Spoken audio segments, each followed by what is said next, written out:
سرخط خبرها. شهرداری دوشنبه سوکینان را در روزهای سردی با احتیاطکاری دعوت کرد. در ترکیه یک شهروند تاجیکستان با گمان عضویت در داعش بازداشت شده است. عربستان سعودی همگونه محدودیت را برای حج بیکار کرد.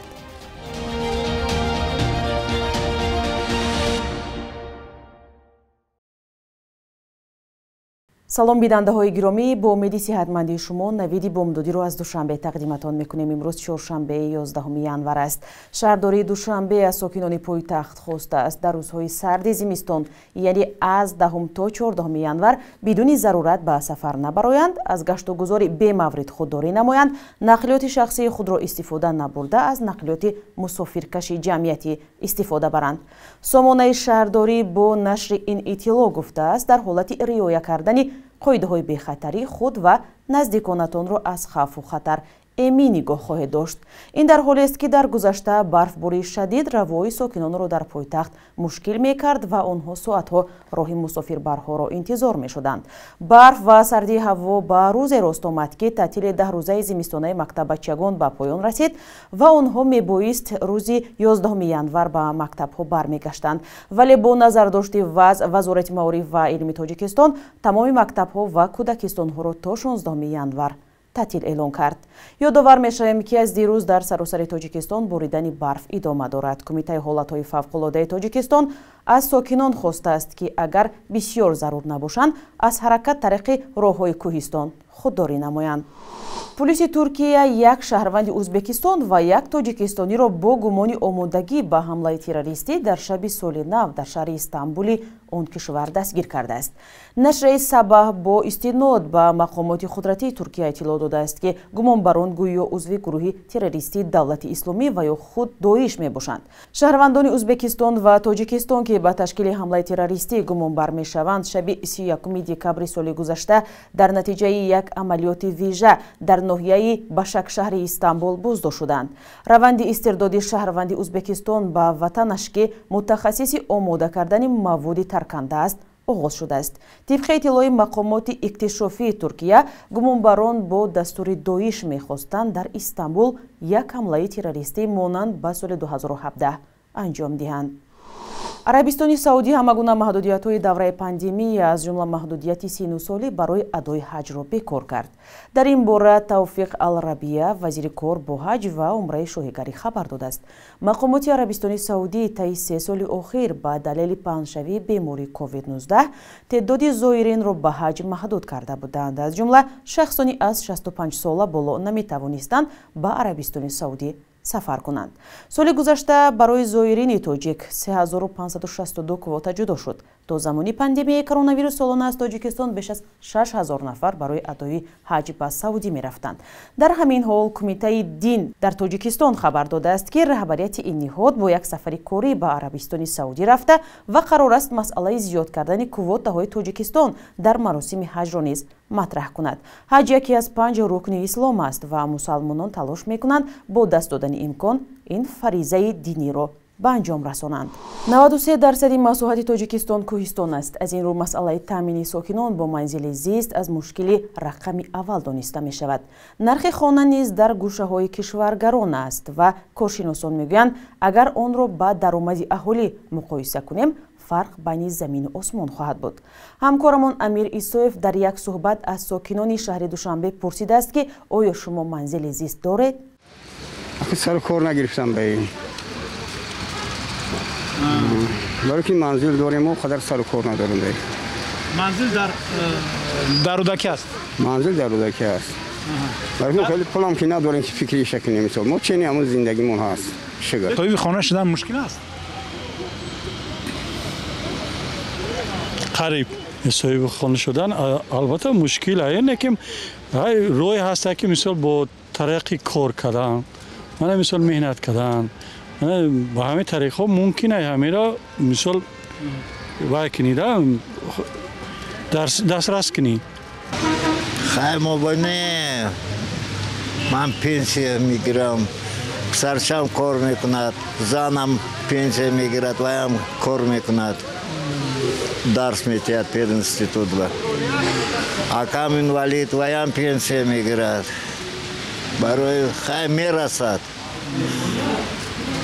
свет ва бисёр пул мерад фақат дигаро ҳама шароит ҳаст хонаба ҳама чиз дорам ман хай ака бисёр саволи хуб доде ака хай ҳар кас дар ҳар хелай одаме ки дар тоҷикистон кор мекунад қиинтарай касе ки бо дар шаҳрҳои россия кор мекунад шаҳрҳои хориҷида ва ёда осонтарай хона гирифтан албатта аҳолимон асбоиш ёфтест баъд зиндагии хуб кардестиан рӯз ба рӯз сол ба сол пурай бехонам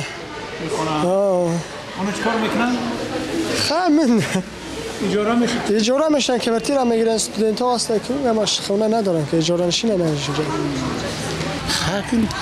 باز این پیشتر گفتم که کسی که کار کنه صاحب منزل میشه بیکار که نباشه صاحب منزل نمیشه نه منزل استقامتی خودم نیست نه گفتم میتونم که اجاره نشینم نه گفتم میتونم که خانه دارم در یک اداره دولت کار میکنم در دونی چه خواب میکنم برای ما مردم میونه خیلی بگوی قیمته مقصد یک خانه 400,000 سامان بالا میره برای یک خانه گرفتن یک خانه گرفتن 400-500,000 سامان در پوره برای صاحب 400-500,000 شدن ما در کمش در 18 سال 20 سال وقت در کوره که ما ذخیره کنیم خانه بخریم ایپاتیکا دیگه مقصد حساب دولت مقصد برای با اصول بانک گرفتن همه یا یک برای مشکلی زیاد مدام میارن سبکی نمیتونم یگان سبکی ندارم فکری ما مقصد ما خودم موزی به خانه درگشتن در نظرم که نمیودم اما خیلی رنگ ما به خانه دارم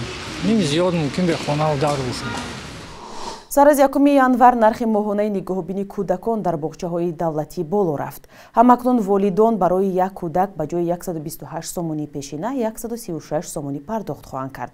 Сароёсати маорифи шаҳри Душанбе бо нашри эълоне дар шабакаҳои иҷтимоӣ аз боло рафтани ҳаққи моҳонаи кӯдакистонҳо дар пойтахт хабар дода гуфтааст, сабаб ба афзоиши ҳаҷми нишондиҳанда барои ҳисобҳо дар кишвар рабт дорад. Дар ин эълон ҳамчунин аз шаҳрвандон хоста шудааст ки моҳонаро тариқи бонки давлатӣ амонатбонк супорида расидро ба муассиса дастрас кунанд. аммо дар шабакаҳои иҷтимоӣ волидон аз боло рафтани ҳаққи нигоҳубини кӯдакон дар боғчаҳо нигаронӣ мекунанд. бархе онҳо мегӯянд дар бархе аз кӯдакистонҳо бар иловаи моҳона ҳаққи мураббияҳо низ талаб карда мешавад. дар ҳамин ҳол сарраёсати маорифи шаҳри Душанбе гуфтааст, дар сурати аз ҷониби масъулини боғчаҳо зиёд талаб намудани ҳаққи моҳона онҳо метавонанд ба рақамҳои телефони боварии ин ниҳод тамос бигиранд. бахши як рӯзи таърихро ҳамкорам Хиромон Бақозода тақдиматон мекунад ки муҳимтарин таҳаввулоти таърихии 11 январро фаро мегирад.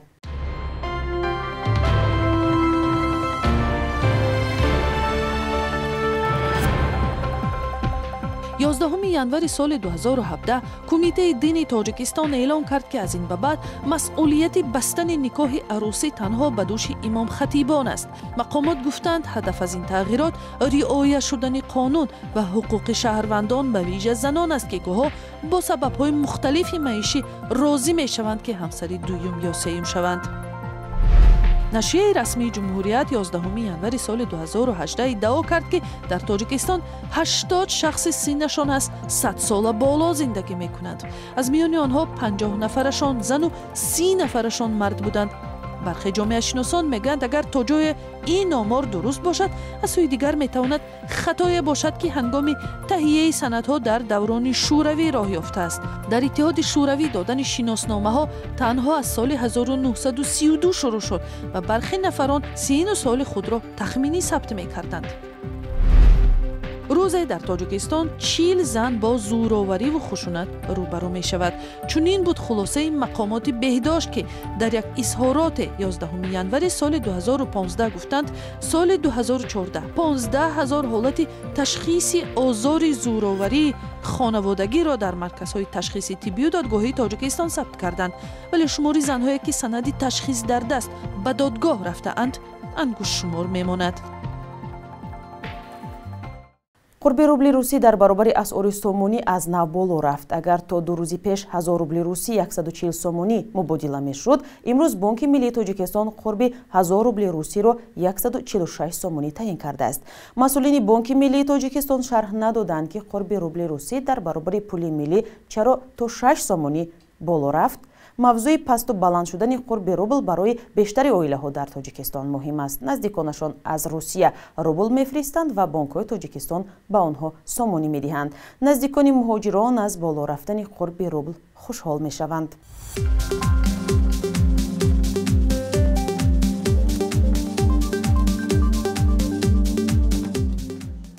шумо навиди бомдодиро тамошо кардед. матлабҳои аз ин бештари моро метавонед дар вебсайти радиои озодӣ дар ин нишони ozodi.org пайгирӣ кунед. то фардо дар ҳамин вақту соат хайр, худо нигаҳдор.